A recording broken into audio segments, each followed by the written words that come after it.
ভাইরা, যুবলীগ সম্পর্কে আপনারা সবাই জানেন।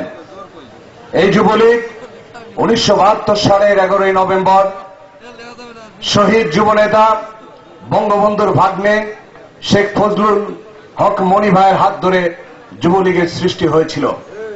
বঙ্গবন্ধুর নির্দেশে শেখ ফজলুল হক মনি বঙ্গবন্ধু বলেছিলেন, দেশ স্বাধীন হয়েছে, এখন দেশ গঠনের যুদ্ধ।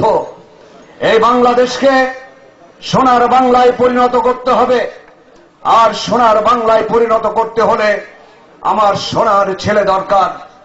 মনি ভাইকে বলেছিলেন বঙ্গবন্ধু, মনি তুমি আমার সোনার ছেলে দাও, আমি সোনার বাংলা গঠন করব।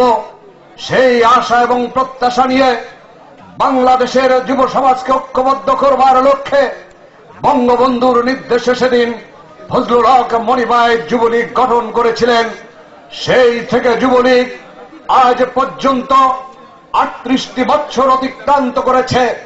এই 38টি বছরের মধ্যে যুবলীগের ইতিহাস বর্ণাঢ্যময় ইতিহাস। বঙ্গবন্ধুর মৃত্যুর পরে, বঙ্গবন্ধুকে সপরিবারে নিহত করার পরে ওই একই দিন ফজলুল হক মনিকে হায়নারা নিহত করেছিল। তারপরে বাংলাদেশে সর্বপ্রথম যুবলীগ প্রতিবাদ মিছিল বের করেছিল।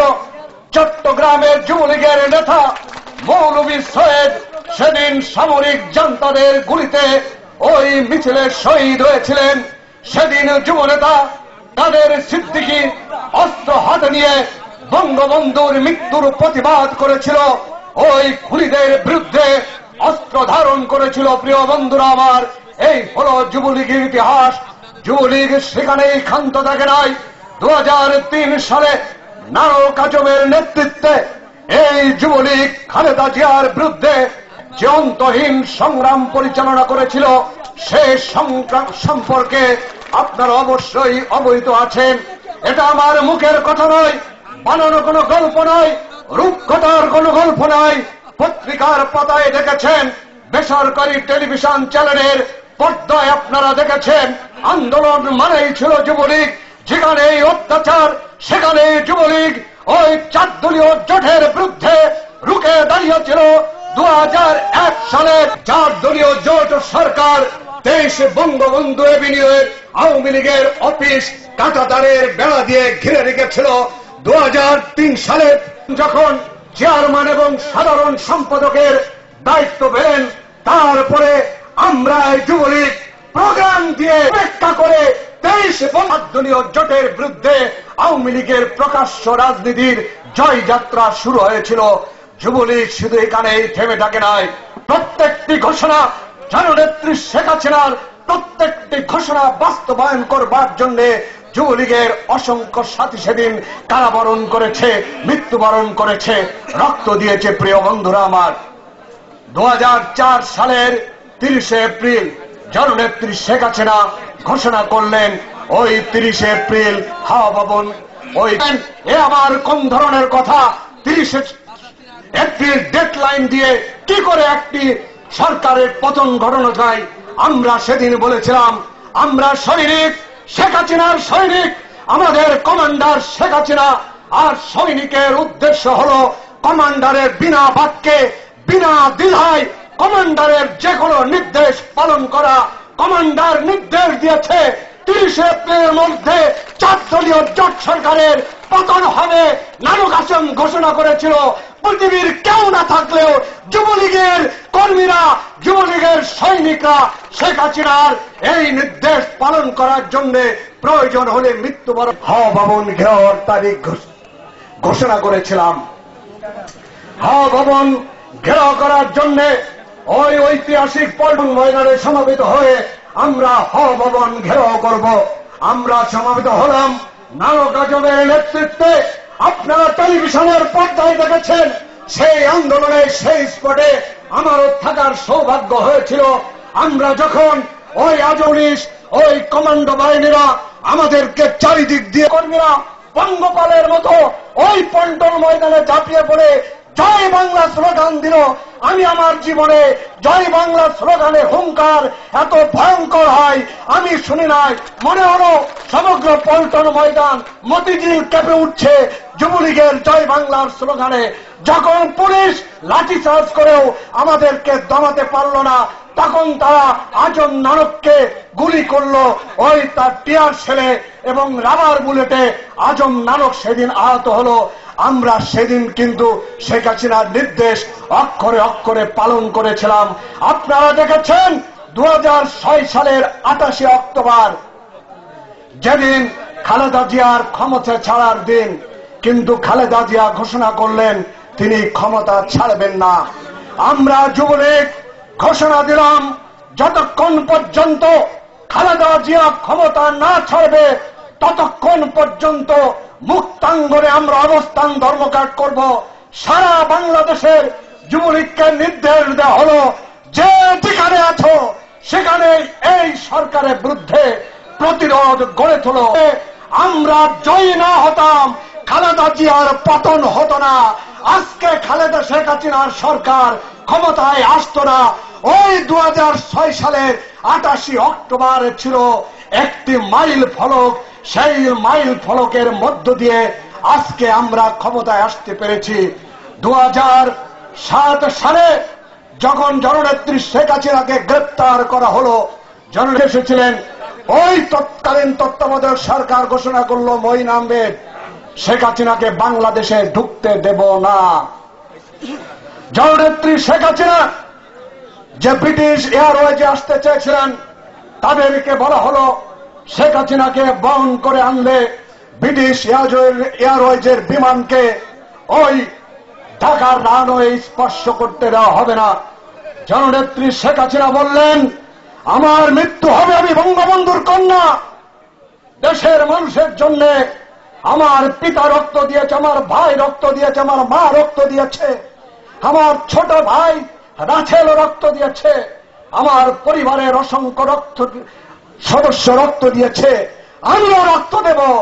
বাংলাদেশে যদি পায়ে হেঁটে যেতে হয় আমি বাংলাদেশে যাব। জননেত্রী শেখ হাসিনা বাংলাদেশে আগমনের তারিখ ঘোষণা করলেন। সরকারের পক্ষ থেকে বলা হলো শেখ হাসিনা আসবেন, আওয়ামী লীগের মাত্র 10 জনের নেতা রানওয়েতে যেতে পারবেন, কোন নেতা কর্মীর সমাবেশ ঘটানো যাবে না, কোন ধরনের সম্বর্ধনা দেওয়া যাবে না। নানক আজম তখন ত্রিপুরা। আমরা জননেত্রী শেখ হাসিনা যেদিন বলে সম্বর্ধনা জানাবে জানিয়ে দিন জান্তা সরকারকে পালা এয়ারপোর্টে হাজির হওয়ার জন্য কোন রক্ত চক্ষুকে ভয় পেলে চলবে না।